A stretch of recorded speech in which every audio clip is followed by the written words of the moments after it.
Welcome back to the channel. This is the Action Figure Grader, and I'm filming this a little earlier than I prefer for while I am fishing. I'm going to Guatemala to go deep sea fishing, hopefully catching some sailfish. And it's Thursday, and I want to make sure that I have some content for you guys. And Thursdays are usually my vintage collection market update. Luckily, there's been some fairly interesting sales here recently. A few graded items, some pre-sales for that new Journey of Anakin Skywalker multi-pack, some Canadian card backs, just kind of a nice mix of recent sales. So I wanted to make sure to have some data points for those of you out there still buying the vintage collection, adding to your collection. And we're going to start off with a Revenge of the Jedi R2-D2 offerless. So this would be the one that was packed in to the SDCC Death Star box set. And that one sold for $80. And that seems to be about the going rate right now. I found a couple of other data points that were all kind of, plus or minus $5-10 thereabouts. But that was a super clean, unpunched US card. Revenge of the Jedi offerless R2-D2. Kit Fisto is another one that we maybe haven't talked about in a video or two as it relates to the vintage collection, but this is VC29, the US card, very light edge wear on the back of the card, but overall a very clean, unpunched example that sold in a buy it now for $124. You might get it a little cheaper if you're patient, but that is a great looking figure. Really like Kit Fisto, and $124 was the buy it now price on that one. We had a couple of different Clone Commander Codys that sold. This one sold for $177.98. This is the foil Ultimate Galactic Hunt version. And then this one was also a foil example US card that sold for $180. So that's a pretty tight price range for, the VC19. This one did have a little bit of edge wear on the bottom back of the card, so note that when you're looking at them, but this one looked pretty clean. I didn't really see anything wrong with this one. So 178 versus 180 thereabouts for a foil example. A couple of different Obi-Wan Kenobis also sold. This was the foil. This one had a Meyer price sticker right on Obi-Wan's forehead, and that one was originally $7.99. He sold this one for $90 in a buy it now. Pretty good return on your money for Obi-Wan, going from $8 in the Myers originally to $90. And then this one sold. This was an interesting sale, and I've got a few others from this seller that we've talked about recently. Apparently, enough of you watched those videos that you added a few of this particular seller's Canadian examples. I just thought that they were worth pointing out. This one was the Canadian Obi-Wan Kenobi VC16 punched example. It had the corrected Boba Fett offer instead of the Boba Fett, and that one sold for $120 best offer accepted. And a different seller had this Darth Vader. It wasn't even advertised as the Canadian example. This was in the US. Maybe he didn't know it was the Canadian example. I don't know if it really matters or if it would have been that significant of a price difference, if any at all. But this was a pretty nice looking unpunched Canadian card back. You can see the multi-language on the back there. VC08 Return of the Jedi. And that one sold for $140. Back to the other seller. This is the B-Wing pilot. This one had the multi-language name pill. Obviously the Canadian unpunched card Return of the Jedi. That one sold for $120. So some pretty interesting Canadian sales there. We had a 501st Legion Clone Trooper, the original issue with the Darth Maul offer. That one sold for $100 even. And that seems to be about the going rate. I mean, I found a couple of other data points that were, I think the lowest I found was $90, but it very rarely gets above that 100 to 110 range for the original VC60 on the US card unpunched.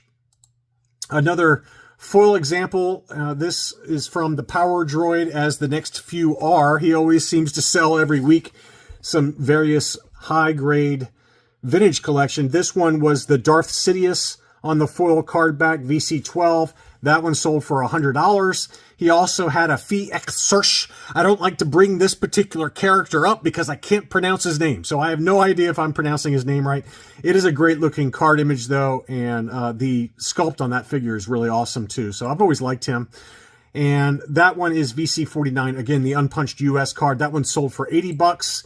He had the Haslab Katana pack-in, which was Yak Face on the Power of the Force card.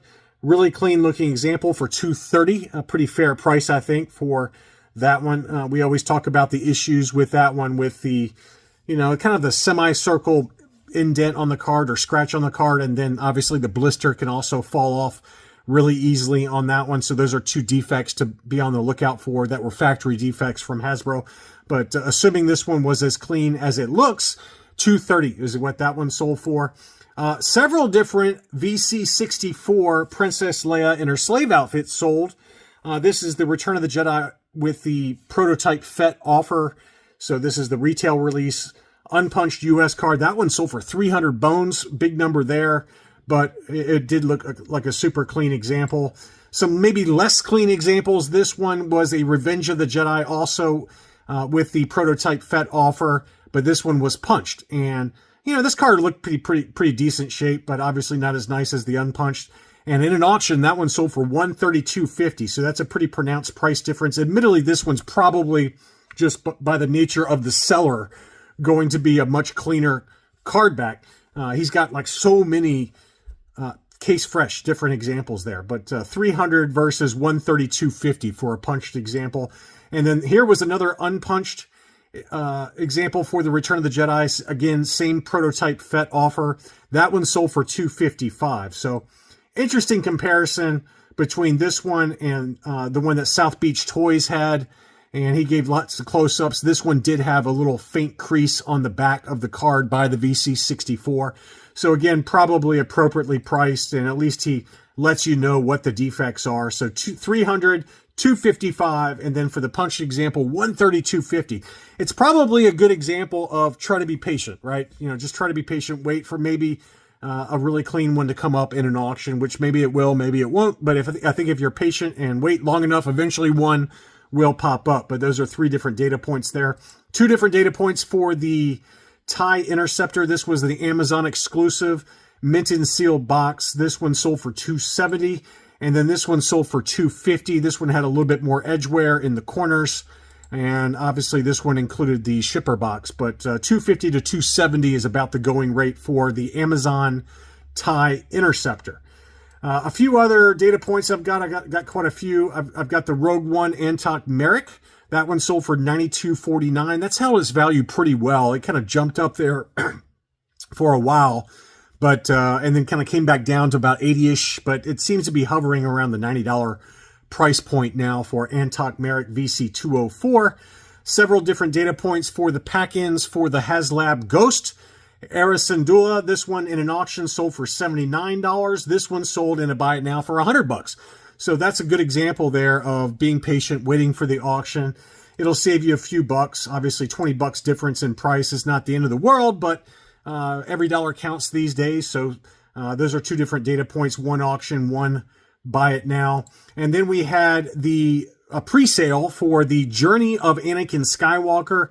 And I'm sure that you saw this on Boss Bounty and Only One Kenobi, the announcement there. I don't deal with news, okay? No one comes to me looking for news. I'm never going to be that guy.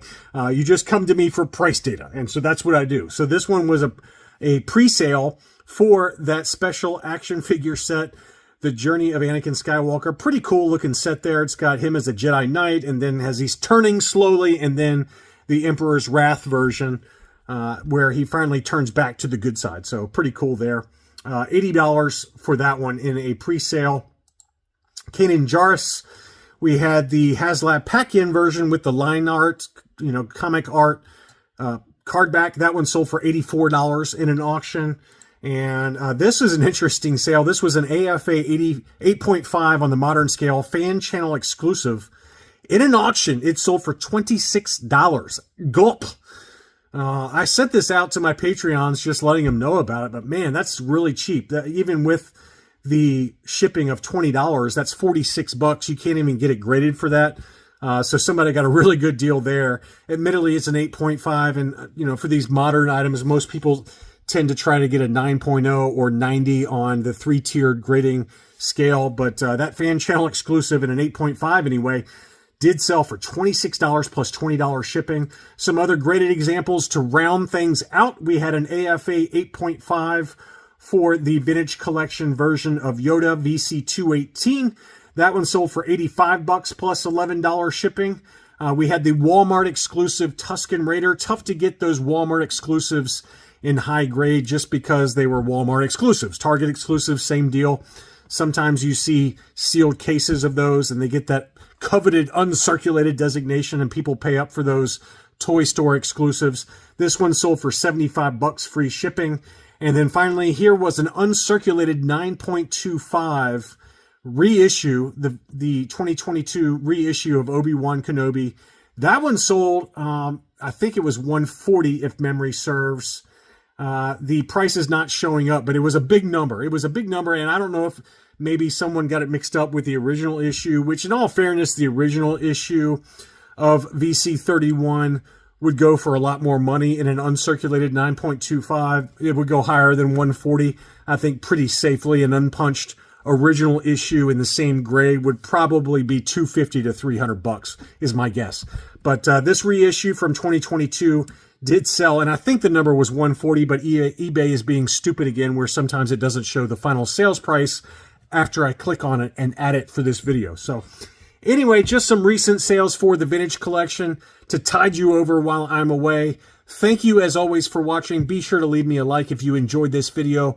Thanks again, and I'll be back soon.